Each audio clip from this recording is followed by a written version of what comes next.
Hello judges, my name is MitoSTEMChondria. I am a software engineer on Team 1920 MitoSTEMChondria, and this is our 2023 Simulink design. Our code consists of 4 subsystems. Starting off with the inputs, it contains all of controller inputs and buses, which group wires by destination. We need buses due to their ability to carry multiple signals on a single wire. This allows people to easily interpret our code. Our first bus is a tank drive bus, which carries 2 joystick values and a button to the system.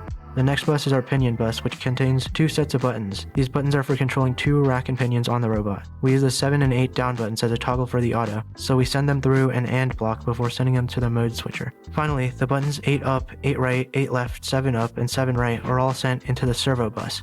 The last part is our 3 digital inputs for the front left and right IR sensors. 2 digital inputs are immediately sent to the autonomous subsystem. The front sensor gets passed through a NOT block, which inverts its signal before sending the value to the mode switcher and autonomous subsystem, allowing its values to be more efficiently used. Now we move on to our manual subsystem. This one uses 3 buses as input: the pinion bus, servo bus, and tank drive bus. The rack and pinion subsystem takes 1 input, the pinion bus. This bus stores 2 sets of buttons, each one corresponding to one of the rack and pinions. The rack and pinion subsystem features a single state flow. The state flow starts out in the stopped position, and when either button is pressed, the state switches, moving the rack and pinion in a direction. When either both buttons are pressed, or when the button correlating to the side being moved is released, the state switches back to the default. This state flow controls a vertical rack and pinion. It has a base speed of 20 in order to lock the rack and pinion in place and prevent it from moving down due to gravity. Inside, the button inputs translate into a motor speed, which is used to lift the artery claw and surgical tools. The second rack and pinion is built into a box designed to catch the plaque. This is reflected in the only difference between the state flows being the lack of a base speed value. Next is the servo subsystem, which uses the servo bus as an input. The servo bus delivers 5 inputs, 2 buttons for each 3-position servo, and 1 button for the final servo. Each changes the position based on the specific buttons pressed. This 3-position state flow,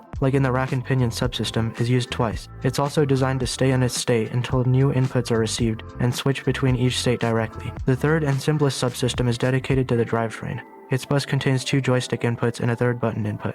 The joystick inputs go through a deadband and are used to control both drive motors. The button input switches the constant, dividing the joystick value in order to slow the robot down for more precise movements or speed the robot up for larger movements depending on the position. Next, to allow us to switch from manual to autonomous mode, we take 2 button inputs and use an IR sensor limit switch. This locks the manual subsystem and engages the autonomous one. Next is the autonomous arena subsystem. It's an activated system that controls when and how the robot moves to stay on course. The autonomous state flow is designed so that when the right IR sensor sees black, the robot turns right, and vice versa. Finally, when the front IR sensor sees the brain biopsy site, the robot stops. The actuator area is the final stop for all the outputs. It allows us to neatly display the blocks that control our robot's motors and servos. May the best team win.